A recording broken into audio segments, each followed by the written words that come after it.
Imagine this. You're scrolling online and see someone selling plots of land on the moon for like 20 bucks an acre.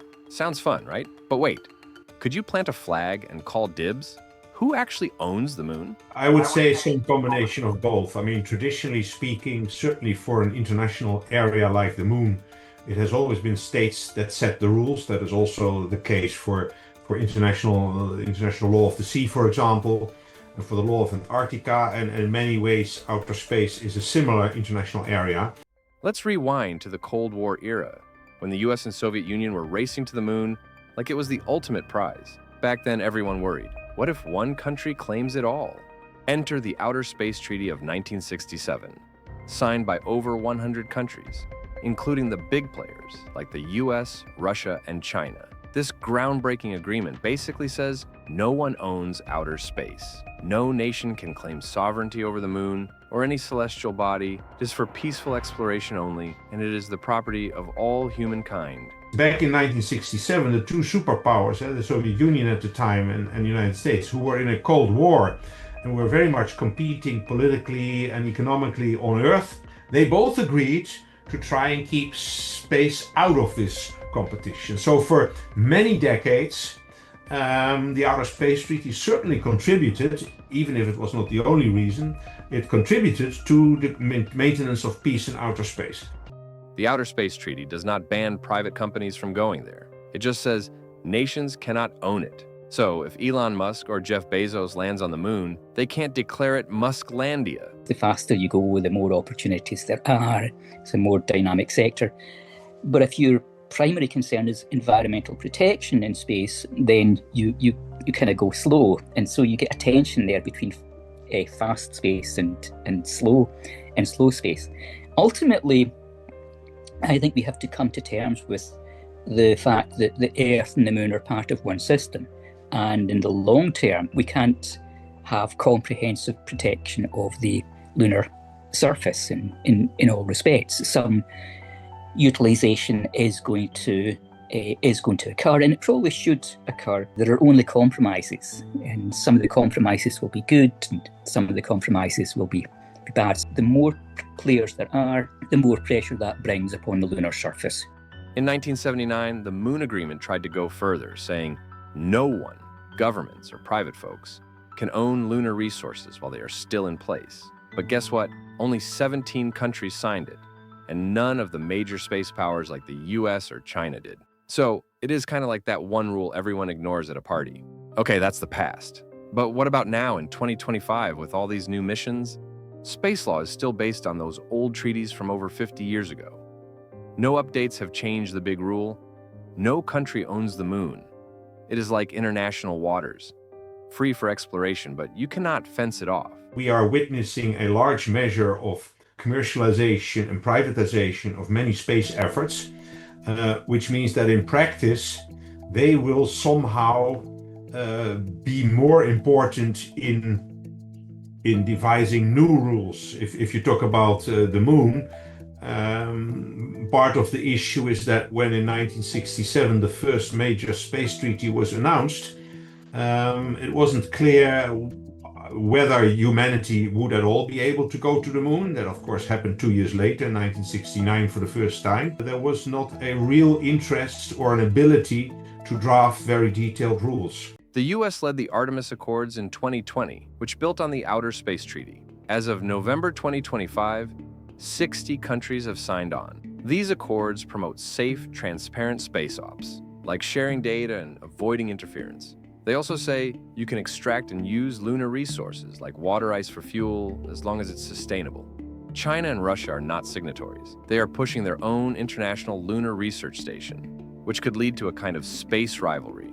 Imagine two teams building bases on opposite sides of the moon. Who gets the best craters? Dependency upon the United States is disappearing. Both Europe and Japan are now very hard thinking about beefing up their defense because they can no longer count on the United States. And of course, defense today includes many space assets, including satellites for reconnaissance, etc., etc. And then in addition, on top of all that, going back to the original theme of this broadcast, the moon, if it is indeed going to present interesting opportunities for commercial exportation, might well become a target for originally competition, but competition may sooner or later erupt into an actual conflict. I hope it won't get that far, but I can't offer any certainties, unfortunately. And about those moonland sales? They are fun gimmicks, but legally worthless. The International Institute of Space Law says you cannot buy lunar property because no one owns it to sell. It is like me selling you a star, cute certificate, zero legal weight. So governments cannot own it. But what about billionaires and companies? That is where things get really interesting. Companies like SpaceX and Intuitive Machines are already landing robots on the moon. And NASA's Artemis program aims for human returns by 2028. Under the Artemis Accords, these firms can mine resources, like helium-3 for future fusion energy or water for rocket fuel, without claiming the land itself. It is like fishing in the ocean. You own the fish you catch, not the sea. I would add the European Space Agency, for example, and of course Russia and China. Now that they are also going to the moon, this lack of a coherent international framework makes it more likely that actual operators there will, by their practice, develop the rules. Legally, technically speaking, they still cannot make the law. But of course, if they engage in certain practices and they find a way to do that in a proper manner, then it is likely that the states behind them or the states that profit from them will sort of take this practice and translate it into proper law. So it will be a very complex mix of both. What if a company sets up a permanent base? The Accords suggest safety zones to avoid accidents, but critics worry this could be a sneaky way to claim territory. China, meanwhile, is racing ahead with its Chang'e missions and plans for a lunar base by 2030. They are even talking about mining, which could spark debates over who gets what. Everything becomes about prestige and geopolitical power. That's how healthcare systems were launched. And I come from the UK, which has leveraged the prestige of its healthcare system internationally for more than half a century. Everything ties into prestige and power, or what is called in the NASA documentation the national posture, national profile. So these things don't necessarily conflict with one another. Nations are responsible for their companies' actions, per the treaties. So, if a US firm messes up, America answers for it.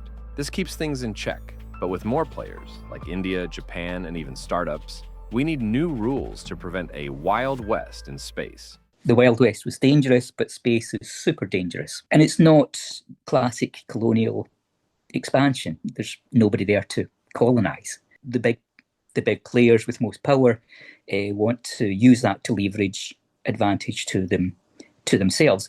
And that might not necessarily work out in their own favour. If you have a system where there's greater constraint and greater regulation, then you might find more sustainable opportunities for everyone, including the great powers. The moon's treasures, like rare earth metals and that helium-3, could be worth trillions. But without ownership, how do we regulate mining? The Artemis Accords push for a framework where signatories recognize each other's resource rights. But non-signers like China might disagree. Imagine this. A US company mines a crater and a Chinese rover shows up. Who wins? We definitely need global talks at the UN to update treaties and risk conflicts. As of 2025, negotiations are stalled, but with Artemis 3 aiming for a lunar landing soon, the pressure's on. If we were already in the situation where there were like 30 nations able to go to the South Lunar Pole, which is the target for this decade for various reasons that we can get into. It's a key concentration of the resources is down there. There are only a small number of big players, and they don't want tensions in space to spark off conflict on the ground. There has been acceptance that nobody can own the moon, that nobody can really make real estate claims on the moon and partition it. The moon belongs to humanity, but using it responsibly is key. It is not about ownership. It is about stewardship for future generations. It is a shared frontier for peaceful exploration. But as we push boundaries with mining and bases, new rules might redefine that.